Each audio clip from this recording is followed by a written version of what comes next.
Inilah pengakuan kami ya Tuhan, bahwa Engkau ya Yesus Raja kami, Engkau Raja damai, Engkau yang memberi keselamatan kepada kami, Engkau yang memberi sukacita bagi kami, Engkau Yesus yang memperdamaikan kami dengan Allah di surga. Kami bersyukur buat Natal, kami bersyukur buat kasih-Mu yang ajaib, kami bersyukur buat hari ini. Engkau izinkan kami berada di bait-Mu yang kudus, bersorak-sorai memuji menyembah memuliakan Tuhan.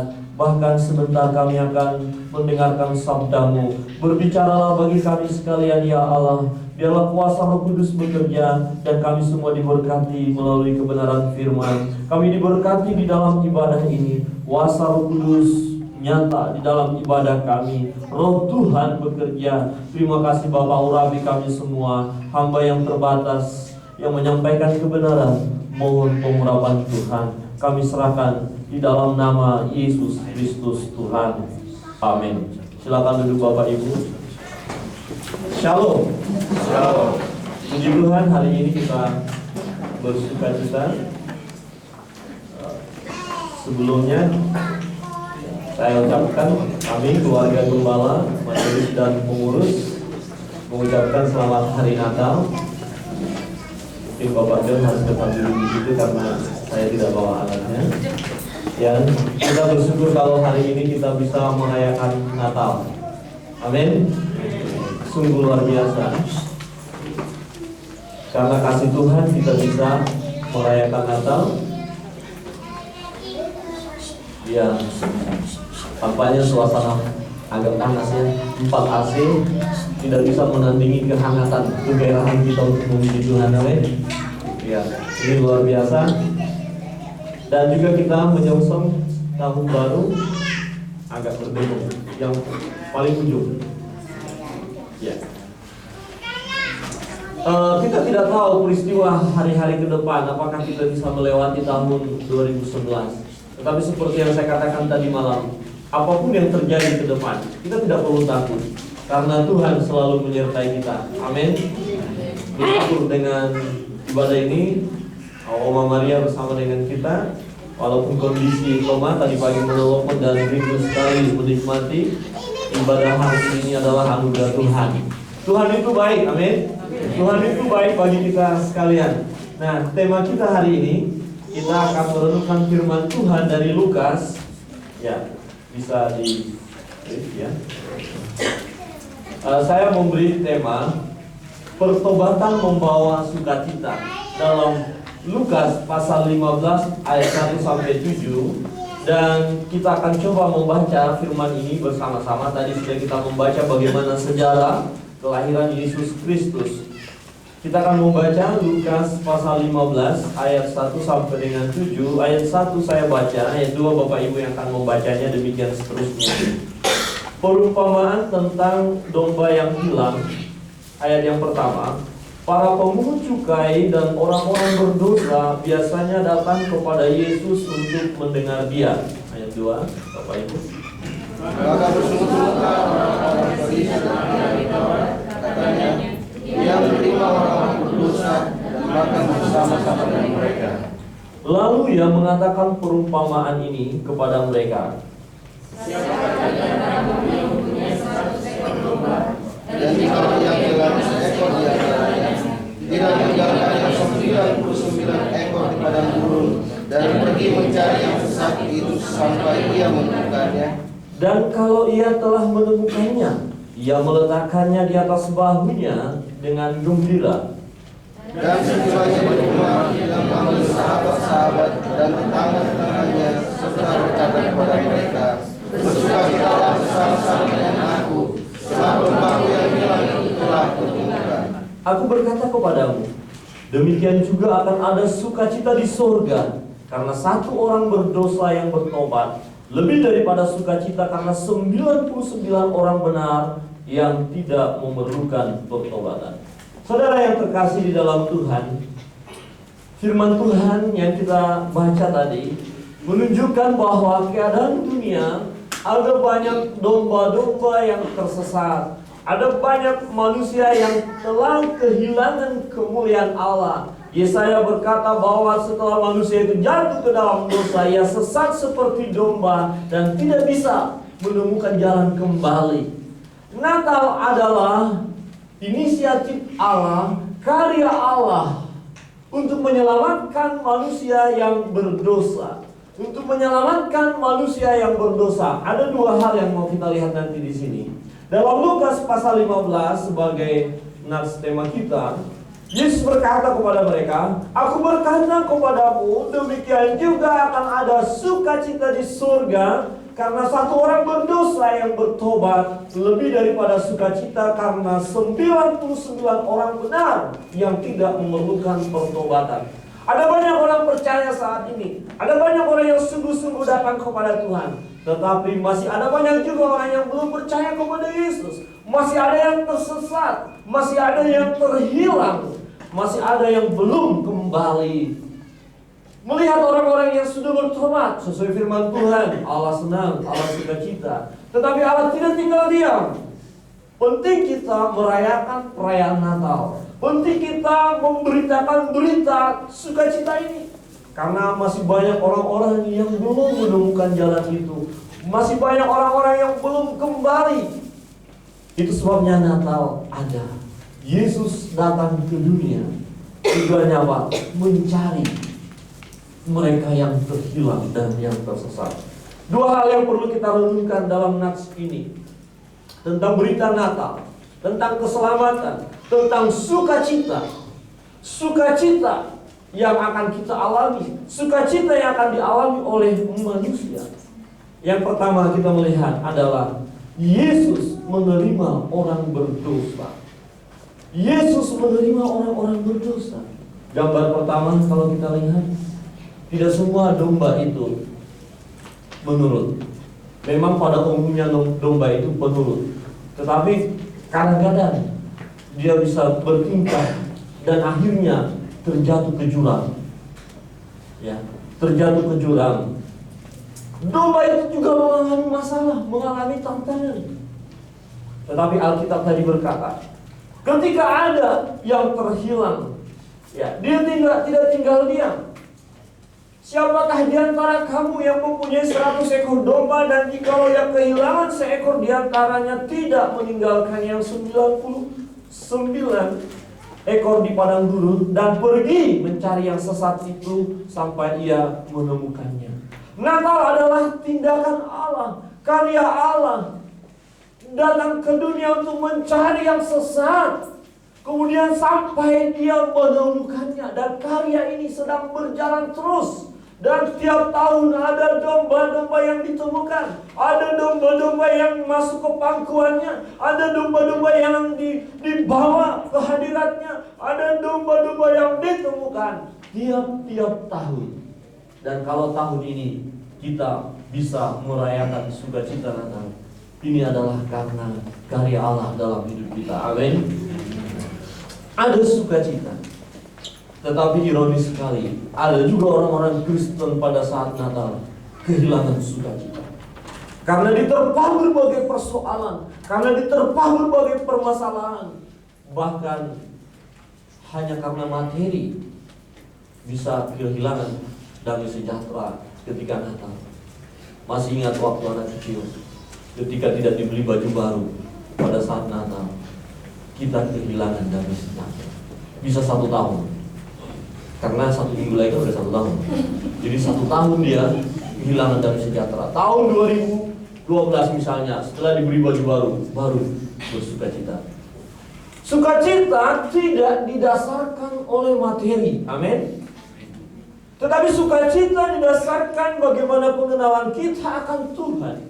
Apakah kita sudah berjumpa dengan Tuhan atau tidak? Apakah kita sudah mengerti bahwa Yesus datang mencari dan sampai menemukan kita? Yang pertama adalah Yesus menerima orang-orang berdosa. Memang saudara yang terkasih di dalam Tuhan, ayat 2 berkata, maka bersungut-sungutlah orang-orang Farisi dan ahli-ahli Taurat. Siapakah mereka? Ahli-ahli Taurat dan orang Farisi ini adalah orang-orang yang merasa diri benar, orang-orang yang merasa diri lebih suci, orang-orang yang merasa diri lebih layak di hadapan Tuhan. Itu sebabnya ketika mereka melihat Yesus, berkumpul dengan pemungut cukai yang identik orang berdosa. Dikatakan dengan orang-orang berdosa datang mendengar Yesus, datang menjumpai Yesus, dan mereka bersungut-sungut. Kok bisa ya Yesus bersama-sama dengan orang berdosa? Saudara yang terkasih di dalam Tuhan, orang Farisi merasa diri tak berdosa. Ahli-ahli Taurat merasa diri dia orang benar, sehingga dia tidak merasakan bahwa mereka perlu Yesus. Tetapi orang berdosa menyadari dia berdosa dan membutuhkan Yesus. Yesus datang bukan melihat orang yang tak berdosa, kemudian menghampiri orang yang tak berdosa, kemudian memberkati orang yang tak berdosa, kemudian orang-orang berdosa itu dibuang jauh-jauh. Tidak. Dia mencari yang sesat itu, yang terhilang itu sampai menemukannya. Dia tinggalkan tempatnya di surga, datang ke dunia, lahir di kandang domba, sang raja di atas segala raja. Datang ke dunia yang adalah miliknya, tetapi Alkitab berkata dunia tidak mengenal dia, karena dunia sudah terkontaminasi dengan dosa. Tetapi ada orang-orang yang berdosa, yang menyadari dirinya berdosa, dan ketika datang kepada Yesus, Yesus tidak membuang mereka. Yesus tidak mencampakkan mereka. Yesus tidak jijik kepada mereka. Yesus menghampiri mereka. Kemudian Yesus membawa mereka, memulihkan mereka, dan mengeluarkan mereka dari budak dosa itu. Yesus tidak menunggu kita kudus dulu baru Yesus menerima kita, tidak. Tetapi ketika ada kesadaran bahwa kita perlu Yesus, maka di situ karyanya akan kita rasakan. Yesus menerima orang berdosa. Saudara lihat gambar berikut. Tidak perlu wajah yang di belakang ini. Kita tidak tahu siapa dia yang dipeluk oleh Yesus, tetapi yang diperlukan adalah wajah Yesus. Apa latar belakangnya tidak perlu, tetapi ketika dia menghampiri Yesus, Yesus merangkul dia, Yesus menyambut dia, Yesus memberi sukacita kepada dia. Sukacita yang sejati adalah sukacita yang bersumber daripada Yesus. Amin. Materi terbatas memberi sukacita bagi kita. Orang-orang yang kita pikir dekat dengan kita dan memberi sukacita kepada kita terbatas memberi sukacita kepada kita. Tetapi Yesus tak terbatas memberikan sukacita kepada kita. Saudara yang terkasih di dalam Tuhan, Natal ini adalah hal yang indah, saudaraku. Dia tidak melihat latar belakang kita, persoalan kita, tetapi Yesus datang ke dunia untuk menyelamatkan kita. Saudara yang terkasih di dalam Tuhan, perumpamaan ini disampaikan oleh Yesus secara khusus pertama menegur orang-orang Farisi, ahli-ahli Taurat yang tahu kebenaran tetapi tidak melakukannya. Ini disampaikan oleh Yesus. Yesus mengasihi semua bangsa. Yesus mengasihi semua manusia. Yesus cinta akan kita. Kalau saudara ada di tempat ini, kita bersama-sama memuji Tuhan. Itu karena cinta Yesus. Amin. Itu karena kasih sayang Yesus. Yang pertama, sukacita itu akan kita alami. Yang pertama adalah Yesuslah yang memberi sukacita. Apa artinya menerima orang-orang berdosa? Sebenarnya saudaraku yang terkasih dalam Tuhan, yang membuat orang tidak bersukacita, yang membuat orang kehilangan damai sejahtera adalah dosa. Adalah dosa. Dan dosa inilah yang menjadi jurang pemisah antara manusia dengan Allah. Ketika terjadi jurang pemisah, maka manusia itu kehilangan sukacita. Itu sebabnya saudaraku yang terkasih dalam Tuhan, kalau saudara mengalami ada persoalan di dalam diri saudara, ada dosa, pasti tidak akan ada sukacita. Di dalam rumah tangga kita kalau ada persoalan yang kita tidak selesaikan, pasti tidak ada sukacita. Kalau masih ada dosa, pasti tidak akan ada sukacita. Di gereja kita kalau ada dosa yang kita simpan, pasti tidak akan ada sukacita. di dalam bangsa dan negara ini, kalau dosa itu masih merajalela, pasti tidak akan ada sukacita. Dosa perlu diselesaikan. Tidak ada kekuatan manusia yang mampu menyelesaikan dosa. Dosa hanya bisa diselesaikan oleh Yesus Kristus Tuhan. Ini yang pertama. Yesus datang, Dia menerima orang-orang berdosa. Dia sambut kita. Jadi dalam perayaan Natal, kita terlalu yakin ada banyak orang-orang datang berbondong-bondong ke gereja.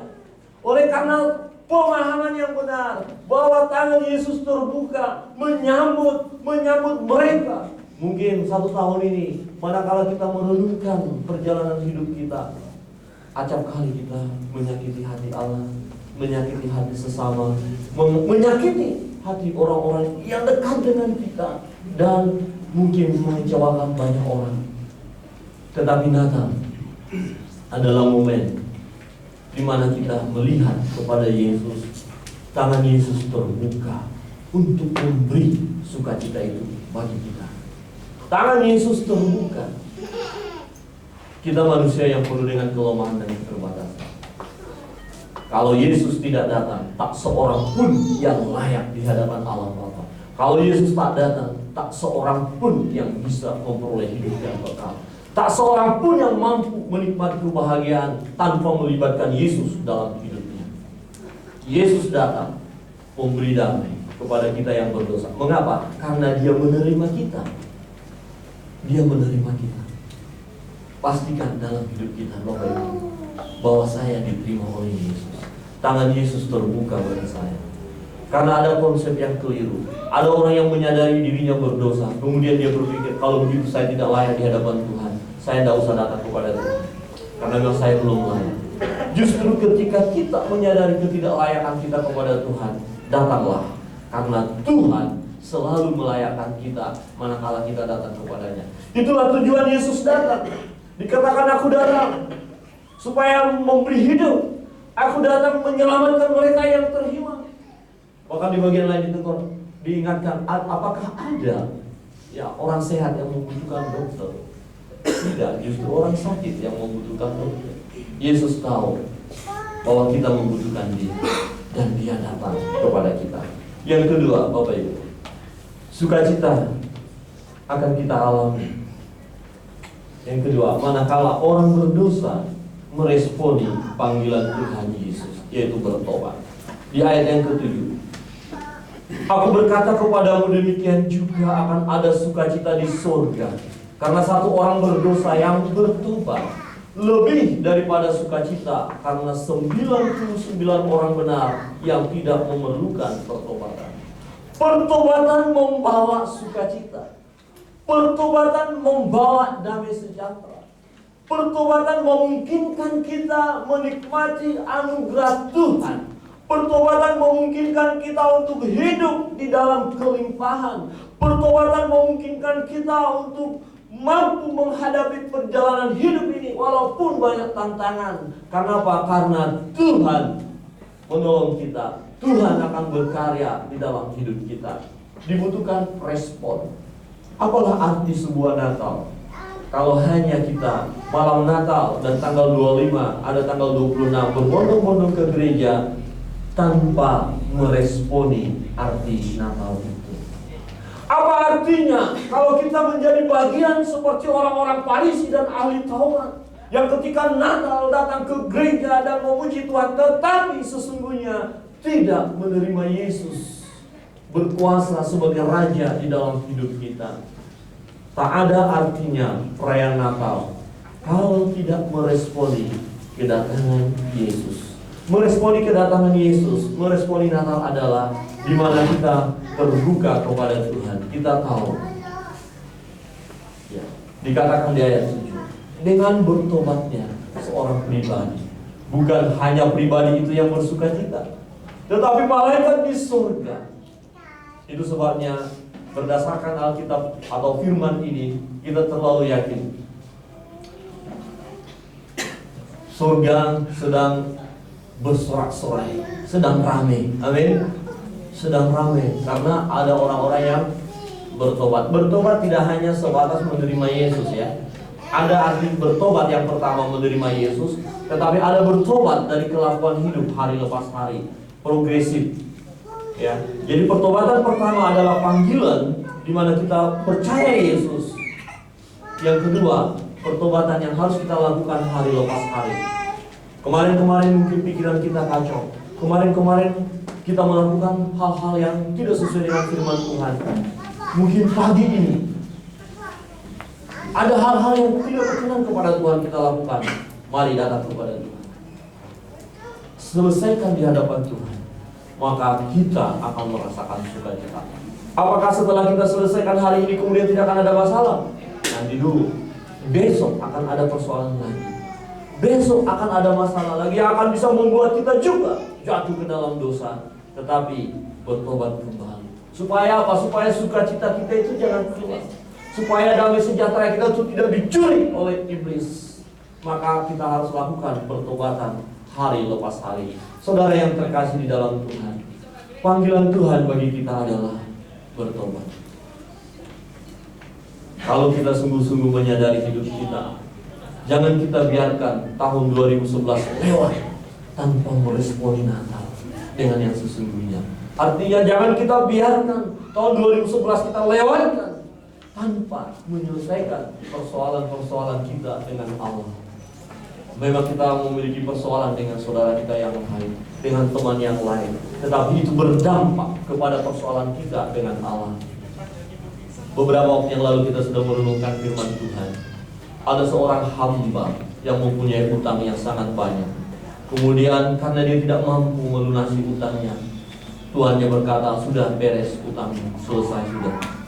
Tetapi kemudian hamba itu keluar, dan ada hamba lain yang punya utang kepada hamba yang sudah dibereskan utangnya. Tetapi hamba itu berkata, kamu harus bayar. Bahkan ditekan habis-habisan, dimasukkan ke penjara. Kemudian orang menceritakan hal itu kepada Tuhan tadi. Tuh, lihat hamba yang satu itu memenjarakan hamba yang lain oleh karena utangnya yang tak seberapa itu. Kemudian Tuhan itu marah, menangkap kembali hamba itu dan memasukkannya ke penjara. Artinya apa, saudara? Jangan sampai kita tidak menyelesaikan persoalan-persoalan kita dengan orang lain sehingga berdampak kepada hubungan kita dengan Allah. Jangan sampai berkat-berkat yang Allah sediakan kepada kita terhalangi oleh karena tindakan kita ketika kita tidak menyelesaikan persoalan-persoalan di sekitar kita yang sebenarnya bisa kita selesaikan dan terlalu mudah. Sebab yang sangat sulit pun, yaitu penyelesaian dosa, diselesaikan oleh Allah kepada kita. Bukankah persoalan-persoalan sesama akan lebih mudah kita lakukan? Pastikan bahwa kita bisa melakukannya. Amin. Amin. Jangan kita lewatkan perayaan Natal tahun 2011 tanpa meresponi panggilan Tuhan. Orang berdosa harus meresponi panggilan Tuhan. Berikut aplikasi ini bagi kita pribadi, lepas pribadi. Apakah ada sukacita bagi kita secara pribadi? Natal ini apakah ada sukacita? Ironis sekali ya, di dalam setiap Natal ini sudah hal yang umum. Ketika mau perayaan Natal besar, panitia dibentuk kegiatan luar biasa, melakukan semuanya. Tetapi acap kali setelah selesai muncul kembali persoalan-persoalan. Ya, sepertinya kita kalah. Ya, kuasa iblis tidak suka melihat kita bahagia, mulai ditaruh lagi persoalan demi persoalan. Ya. Tetapi kita sebagai pribadi-pribadi yang meresponi kuasa Allah, Dia Raja Damai itu, Dia terus akan memberi damai kepada kita. Dia akan menyelesaikan bagi kita. Kita akan merasakan sukacita walaupun lelah. Ya, secara khusus buat jemaat ya GKRI Ebenezer Sinam mungkin ya, 1 minggu ini merasakan kelelahan. Setelah tanggal 18, tanggal 22 dan tadi malam semua merasakan kelelahan. Tapi di dalam kelelahan itu ada kebahagiaan, amin. Ada sukacita. Memang capek, tetapi karena kita persembahkan kepada Tuhan, Alkitab berkata, jerih lelahmu tidak sia-sia. Semua diperhitungkan oleh Tuhan. Kita tidak mau hanya sebatas ujian dari manusia saja. tetapi kita mau lebih, yaitu pujian yang harus kita terima adalah pujian dari Allah. Apakah ada sukacita bagi saudara secara pribadi? Tanyakan di dalam hati. Jangan melewatkan Natal ini tanpa respon. Jangan sampai tak ada sukacita. Bahkan hari ini dalam ibadah ini, firman Tuhan berbicara kepada kita. Pastikan kalau misalnya ada sesuatu hal yang membuat saudara tidak sukacita, berdoalah. Buktikan bahwa kuasa Tuhan itu mampu memberikan sukacita itu. Buktikan. Bahkan saat ini, saat kita duduk, saat kita berdiri, saat kita berseru di dalam Tuhan, sukacita itu akan mengalir. Persoalannya, apakah kita membuka hati? Apakah kita berseru dengan sungguh-sungguh kepada Dia? Jangan sampai seperti orang Farisi dan ahli-ahli Taurat yang merasa diri tak perlu Yesus. Tetapi biarlah kita posisikan diri kita seperti orang-orang berdosa tadi yang memang memerlukan Yesus hari lepas hari. Semua kita tidak luput dari serangan kuasa kegelapan. Semua kita tidak luput dari perbuatan-perbuatan yang tidak memuliakan Tuhan sekecil apapun. Tetapi pastikan. Yang kedua, pastikan dalam keluarga kita ada damai sejahtera itu, ada sukacita. Dengan cara datang kepada Tuhan, respon, minta kepada Tuhan. Dia sudah datang, Raja Damai, Bapa yang perkasa, Allah yang perkasa, Bapa yang kekal, Raja Damai. Dia memberi sukacita. Minta kepada Dia. Pastikan keluarga besar GKI ini menikmati sukacita dari Tuhan. Pastikan. Mari jangan kita lewatkan perayaan Natal dengan menyimpan persoalan-persoalan yang semestinya memang harus kita selesaikan. Dan bisa, jangan katakan tak bisa aku selesaikan. Bisa. Yesus sudah datang di situ. Dia mencari sampai menemukan yang hilang dan tersesat. Dan kita masih terus berdoa untuk bangsa kita. Saya terlalu yakin, kalau bangsa ini sungguh menyembah Yesus, menyembah Tuhan, maka bangsa ini akan mengalami damai sejahtera. Terbukti kasus atau contoh yang luar biasa di Korea Selatan. Setelah mereka percaya kepada Yesus, negara yang tadinya sangat miskin, kalau Pak Ho cerita, sampai sekarang dia trauma melihat bubur, karena waktu kecil makan bubur mereka miskin sekali. Ya, tetapi sekarang mereka diberkati luar biasa. Dan mereka berkata, kenapa? Karena Yesus Kristus memerintah atas mereka. Presidennya itu orang percaya, orang yang takut akan Tuhan. Mereka semua andalkan Tuhan. Mereka bawa hidup mereka kepada Tuhan. Dan ini akan terjadi bagi bangsa kita manakala kita terus berdoa. Ini masih pekerjaan kita. Kita sudah diselamatkan. Ada sukacita dalam hidup kita, amin. Tapi ada masih tugas kita. Tuhan mau pakai kita. Masih ada orang-orang di sekitar kita yang perlu Yesus. Mari kita bersaksi. Perayaan Natal yang kita lakukan, mengundang orang lain, itu sebenarnya adalah mau menunjukkan cinta kasih kita kepada mereka, supaya mereka pun akhirnya berjumpa dengan Tuhan. Seperti gambar yang nyata, kita harus bersukacita dengan perayaan Natal. Yesus, ya, ada dosa, pecah, manusia dengan Allah terpisah, tetapi kedatangan Yesus memampukan manusia itu untuk berjumpa dengan Allah. Pastikan diri kita sudah berjumpa dengan Tuhan. Biarlah kiranya melalui perayaan Natal tahun 2011, hidup kita adalah hidup yang penuh dengan sukacita. Ada pada kita keputusan itu. Ada pada kita, karena Yesus sudah memberikan jalan itu. Mari Bapak Ibu dan Saudaraku, kita renungkan sejenak perjalanan hidup kita. Beberapa hari lagi kita akan tinggalkan tahun 2011. Beberapa hari yang tersisa adalah hari kemenangan bagi kita untuk masuk kepada tahun 2012. Karena kita datang kepada Tuhan, meresponi Natal.